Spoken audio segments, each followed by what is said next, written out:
శ్రీమాత్రే నమః. ప్రేక్షక మిత్రులందరికీ కూడాను శుభాకాంక్షలు. మార్చి నెల గోచార గ్రహస్థితులన్నీ కూడా మనం తెలుసుకోవాలనుకోబోతున్నాం. ఈ 12 రాసులకి ఎలా ఉండబోతున్నాయి, ప్రతి ఒక్కరికి కూడాను మేము తయారు చేసినటువంటి యొక్క ప్రిడిక్షన్ ఏదైతే మేము ఉన్నామో అందరూ బాగుండాలని అన్ని వర్గాల వాళ్ళని దృష్టిలో పెట్టుకొని గోచార గ్రహస్థితి ప్రకారంగా ప్రిడిక్షన్స్ అనేది ఇవ్వడం జరుగుతుంది. ఈ జాతకం అనేది మీ యొక్క వ్యక్తిగత జీవితానికి ఒక 40% మాత్రమే వర్తిస్తుంది. అదేంటి గురుగారు ఎలా అంటున్నారంటే, మీ యొక్క పుట్టిన సమయం, మీ పుట్టిన date of birth, time of birth ప్రకారం మీ లగ్నాన్ని బట్టి టోటల్ జాతకాన్ని మీరు తెలుసుకోవచ్చు. ఇది వచ్చి గోచారంగా చెప్తున్నాం కాబట్టి. సరే, ఈ గ్రహస్థితులంతా కూడా ప్రతి ఒక్కరికి కూడా కొన్ని ఆశలు, నాకు ఉద్యోగం వస్తుందా, నాకు వ్యాపారం బాగుంటుందా, నాకు పెళ్లి జరుగుతుందా, ఇవన్నీ కూడా ఉన్నాయి కదా. చాలా క్వశ్చన్స్ అన్నీ ఉంటాయి. వాటన్నిటికీ కూడాను ఇదొక రిలీఫ్గా ఉంటుంది అని చెప్పగలుగుతున్నాను. తర్వాత మీ యొక్క జాతకం తెలుసుకోవాలనుకుంటున్న వాళ్ళు చాలామంది మమ్మల్ని సంప్రదిస్తున్నారు చూస్తారా. ఓన్లీ వాట్సాప్ చేయకండి, కాల్ చేయకండి దయచేసి. వాట్సాప్ చూసిన తర్వాత మా అడ్మిన్ మీకు రిప్లై ఇస్తారు. అదొకటి. తర్వాత 21 సంవత్సరాల లోపు ఉన్న పిల్లలు దయచేసి జాతకం గురించి తెలుసుకోకండి. మీరు చదవండి, చదివి అభివృద్ధిలోకి రండి. 61 సంవత్సరాలు షష్ఠి పూర్తి అయిన తర్వాత ఉన్నవాళ్ళు మీరు అన్నింటినీ జీవితంలో చూశారు కాబట్టి మీకు జాతకం అక్కర్లేదండి. మీరు భగవంతుని ఆశీర్వాదం పొందిన వాళ్ళు. అండ్ అడిగేవాళ్ళు ఇల్లీగల్ క్వశ్చన్స్ ఏది అడగకూడదు. మీ ఫినాన్షియల్ అప్పులు బాగా అయిపోయిందండి అని అంతా కూడా అలాంటివి అడగకండి. మీ జీవితంలో ఎదగడానికి వృత్తి వ్యాపారం గురించి అడగండి. అదొకటి. తర్వాత జాతకం పడుతున్న వర్షానికి ఒక గొడుగు మాత్రమే, కానీ జాతకం జీవితం కాదు. మీరు మిమ్మల్ని నమ్మండి, మీ ఇష్టదైవం కులదైవాన్ని నమ్మండి, జాతకం కూడా సహకరిస్తుంది. విజయోస్తు.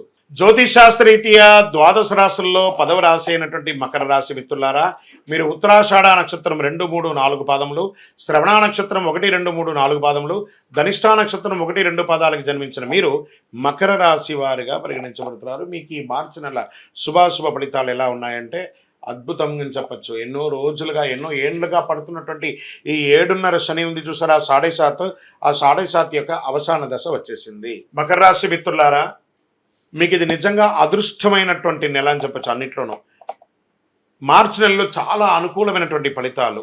ఎందుకంటే 7.5 శని, 7.5 శని మీకు తొలగబోతుంది మార్చి 27కి. శుక్రుడ యోగంగా ఉన్నాడు, శని 2వ ఇంట్లో ఉన్నాడు. ఈ నెల 7.5 శని తొలగడంతో పాటు కుజుడు ఈ నెల చాలా అనుకూలంగా ఉన్నాడని కూడా చెప్పచ్చు. మీ ఆరోగ్యాన్ని కాపాడే బాధ్యతను సూర్య భగవానుడు తీసుకుంటున్నాడు. 1, 2 శుభవార్తలు వినే అవకాశాలు అద్భుతంగా ఉన్నాయి. ఆదాయ పరిస్థితి చాలా అనుకూలంగా ఉంటుంది. విదేశాలకు వెళ్ళాలనుకున్న వాళ్ళకి ఇది ఒక మంచి సమయం. మీ వీసాలు ఏమైనా స్టక్ అయి ఉంటే అది దొరుకుతుంది. ఉద్యోగంలో చిన్నపాటి సమస్యలు ఉన్న ఎదురు చూస్తున్న వాళ్ళకందరికీ కూడా ఇది వచ్చే శుభ సమయం అని చెప్పచ్చు. మంచి అవకాశాలు దొరుకుతున్నాయి. వృత్తి వ్యాపారంలో సంతృప్తికరంగా సాగిపోతుంది. వ్యాపారంలో పార్ట్నర్షిప్లో ఉన్న వాళ్ళకి యోగం అని చెప్పచ్చు. ఆర్థిక వ్యవహారాలు ఆచితూచి వ్యవహరించండి. ఆర్థిక సహాయం చేయడంలో ఆచితూచి వ్యవహరించండి. మీరు ఆర్థిక వ్యవహారాలు చేయడంలో, మీరు సహాయం తీసుకోవడంలో కూడా ఆచితూచి ఉండండి. రియల్ ఎస్టేట్ చాలా సుముఖంగా ఉంటుంది చెప్పచ్చు. విద్యార్థులకి శ్రమ తప్పకపోవచ్చు, కానీ ఫలితం బాగుంటుంది. ఉల్లాసంగా సాగిపోతారు. ప్రేమికులుగా ఉన్న వాళ్ళందరూ కూడా భార్యాభర్తల మధ్య అన్యోన్యత పెరుగుతుంది. సంతానం లేని వారికి ఇది ఒక సంతాన యోగం కలిగి ఒక అద్భుతమైన సమయం. ప్రభుత్వ వ్యవహారాల్లో అనుకూలంగా ఉంటే మేము పర్మిషన్స్ కోసం అవన్నీ పెట్టినవన్నీ కూడా కలిసి వస్తుంది. వివాహ, ఉపనయన, సీమంత, గృహప్రవేశ యోగాలన్నీ కూడా ఈ నెల బాగా జరుగుతుంది. ఇంట బయట మానసిక ఒత్తిడి, స్ట్రెస్తో ఉన్న వాళ్ళు మీకు అందరికీ కూడా ఒక రిలాక్షన్ కూడా చెప్పచ్చు. రాజకీయ నాయకులకి ఏప్రిల్ నుంచి చాలా బాగుంటుందని చెప్పచ్చు. వాహనం నడిపేటప్పుడు జాగ్రత్తగా, దస్తావేజులు అవన్నీ కూడా జాగ్రత్తగా పెట్టుకోండి. పర్మిషన్స్ ఏమైనా ఉంటే కూడా, ఏమైనా మీ రెన్యువల్స్, ఇన్సూరెన్స్ అవన్నీ కూడా జాగ్రత్త చూసుకోండి. షేర్ మార్కెట్ స్పెక్యులేషన్ మిశ్రమంగా ఉంటుంది. మీడియా రంగం వారికి చాలా బాగుంటుందని చెప్పచ్చు. సాఫ్ట్వేర్ రంగం వారికి as it is stress but good అని కూడా చెప్పచ్చు. విదేశాల్లో చదవడానికి వెళ్ళాలనుకున్న వాళ్ళకి ఇది ఒక మంచి సమయం అని కూడా చెప్పచ్చు. ఈ నెల పాజిటివ్ డేస్ అని చెప్తే మార్చి 1, 3, 6, 9, 15 అని కూడా చెప్పచ్చు.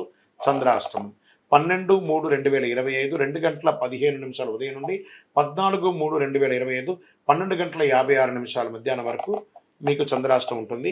ఈ సమయంలో కాస్త జాగ్రత్తగా ఉండండి. అదృష్ట సంఖ్య 6, 7 అని చెప్పచ్చు.